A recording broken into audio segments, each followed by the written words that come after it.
आज की वीडियो में हमारे पास क्वेश्चन है मैट्रिसेस के हवाले से solve the following system of linear equations part 1 को जो है आज की वीडियो में हम लोग डिस्कस करने वाले हैं। First one is two x1 minus 3x2 is equal to 5 and two 5x1 plus x2 is equal to 4। So जी इसको हमें सॉल्व करना है, इन्हें लीनियर इक्वेशंस कहते हैं। सो इन द मैट्रिक्स फॉर्म जो है on the left hand side of the condition, matrix form में जब लेके जाएंगे तो हमने क्या करना होगा, जो हमारे पास नंबर्स आ रहे हैं अलॉन्ग द वेरिएबल्स उनको एज इट इज़ ही पोजीशंस के साथ हाईलाइट कर लेंगे in a matrix. 2 cross 2 order का मैट्रिक्स बन जाएगा। 2 5 minus 3 and 1 would be the condition. और उसके साथ ही आपने छोटा सा एक और मैट्रिक्स जो हाईलाइट करना है, उसमें आप वेरिएबल्स को हाईलाइट कर रहे होंगे x1 x2 in a column and on the right hand side जो आपके पास नंबर्स आ रहे थे लीनियर इक्वेशंस के, उनको जो है वो आपने हाईलाइट कर लेना है with in their positions as it is ही। सो 5 एंड 4 आ जाएगा इन अ कॉलम। ठीक है, अब आप क्या करेंगे कि इन तमाम कंडीशंस को आपने जो है वो रिस्पेक्टिवली नेम दे देना है। Capital A capital X on the left hand side and on the right hand side capital B जो है वो आप नाम दे देंगे। लेफ्ट हैंड साइड पे कैपिटल एक्स को एज इट इज़ ही रहने देंगे। On the right hand side A को उठा के आप जब लेके आएंगे तो ऑब्वियसली वो इन्वर्स की फॉर्म में चला जाएगा। अब इसको आप इक्वेशन नंबर 1 का नाम दे दें, जहाँ पे कैपिटल ए क्या है 2 माइनस 3 5 एंड 1, कैपिटल बी क्या है 5 and 4 in a column form, और कैपिटल एक्स क्या है x1 and x2 in a column form. ठीक है, सो अब हम क्या करते हैं, सबसे पहले क्योंकि सॉल्व कर रहे हैं लीनियर इक्वेशन को और एक प्रॉपर कंडीशन जो हमें हासिल हुई है that is capital X is equal to A inverse of capital B. तो इसको हमने इक्वेशन नंबर 1 का नाम दे दिया है, इसको ही सॉल्व करेंगे। और क्योंकि ये इनवर्स आ रहा है तो जब आपने किसी मैट्रिक्स का इनवर्स फाइंड आउट करना है तो उसके लिए क्या फार्मूला होता है, adjoint of that matrix divided by determinant of that matrix. ठीक है, तो सबसे पहले डिटर्मिनेंट फाइंड आउट कर लेते हैं of that matrix which is A here, capital A here. So जब आप डिटर्मिनेंट फाइंड आउट करेंगे तो बोथ साइड्स पे जो है वो मोड ले लेंगे। Mod of A is equal to mod of 2 minus 3 5 and 1 in a column form. ठीक है, और डिटर्मिनेंट फाइंड आउट किस तरह से करते हैं, क्रिस क्रॉस मल्टीप्लिकेशन करते हैं, सब्ट्रैक्ट कर देते हैं, कन्फ्रंटिंग एलिमेंट्स को आपस में मल्टीप्लाई कर देते हैं in the determinant in the mod. So आपने क्या करना है, फर्स्ट एलिमेंट को इसके कन्फ्रंटिंग एलिमेंट यानी कि लास्ट एलिमेंट के साथ, फोर्थ एलिमेंट के साथ आपने मल्टीप्लाई करना है 2 को 1 के साथ, उसके बाद माइनस का साइन लगाना है। उसके बाद जो है सेकेंड और थर्ड एलिमेंट जो कि कन्फ्रंटिंग एलिमेंट्स हैं, रेस्ट ऑफ द एलिमेंट्स हैं, उनको आपस में मल्टीप्लाई करना है, लिख देना। तो क्या आ जाएगा 2 into 1 minus 5 into minus 3, 2 plus 15 लिख सकते हैं, माइनस माइनस प्लस हो जाएगा, that is equal to 17 and that is not equal to 0, right.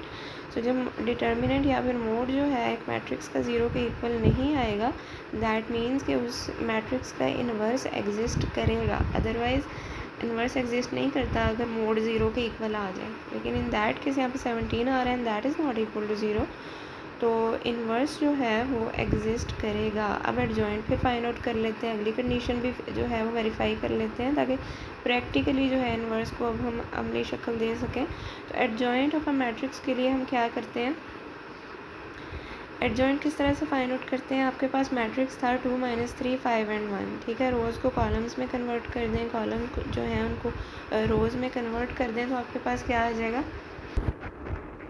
1 minus 5 in the first column and 3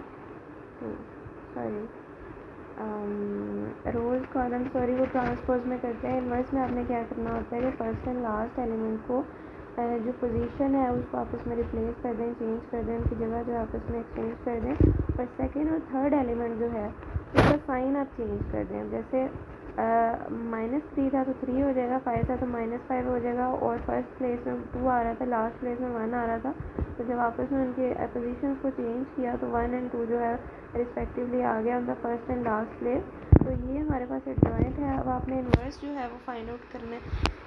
inverse के लिए फॉर्मूला को हाईलाइट करें, और मोड क्या आया था जी, आपके पास 17 था तो 1/17 इंटू एडजॉइंट क्या आया 1 माइनस 5 3 एंड 2। अब क्या करना है, इन तमाम वैल्यूज़ को इन द इक्वेशन नंबर 1 आपने डाल देना है। तो क्या आ जाएगा, capital X is equal to 1/17 into 1 minus 5 3 2, और आपके पास बी की जगह क्या आएगा 5 एंड 4, ठीक है, ये हमने वैल्यू को हाईलाइट कर लिया हुआ है। Capital X is equal to 1/17 into, अब आपने करना क्या है, आपने मल्टीप्लाई कर देना है बोथ मैट्रिसेस को। तो आप लोग क्या करेंगे कि 5 को 1 के साथ मल्टीप्लाई करेंगे, प्लस का साइन लगाएंगे, 3 को 4 के साथ मल्टीप्लाई करेंगे, ठीक है। उसके बाद थर्ड प्लेस में -5 को 5 से मल्टीप्लाई करेंगे, प्लस का साइन लगाएंगे, 2 को 4 से मल्टीप्लाई करेंगे। अगले स्टेप में क्या करना है 1/17, उसके बाद मैट्रिक्स के अंदर क्या आ जाएगा 5 + 12, थर्ड प्लेस पे जो लास्ट आपकी प्लेस है उस पर क्या आएगा -25 + 8 जो है वो आ जाएगा। अगले स्टेप में क्या करना है 1/17 इंटू 17, ऊपर और नीचे भी -17 ही आएगा। जब 1/17 है तो इसको इनसाइड द ब्रैकेट्स में मल्टीप्लाई कर देंगे तो 17/17 और -17/17 आएगा। इसको जब आप डिवाइड करेंगे तो 1 - 1 जो है वो आ जाएगा और that is highlighted as x1 and x2 respectively. So हम कह सकते हैं कि x1 जो है वो किसके इक्वल है 1 के इक्वल है और x2 जो है वो -1 के इक्वल है। और यही वो चीज़ है जो हमने प्रूफ करनी थी। Capital X was equal to x1 and x2 respectively और कैपिटल X ही हमने फाइंड आउट करना था, इक्वेशंस को सॉल्व करना था। सॉल्व करने का मतलब यही था कि आपने x1 और x2 को जो है वो फाइंड आउट करना है और 2 और 3 भी एग्जैक्टली इसी मेथड को, इस प्रोसीजर को फॉलो करते हुए जो है वो आप लोग सॉल्व कर सकते हैं।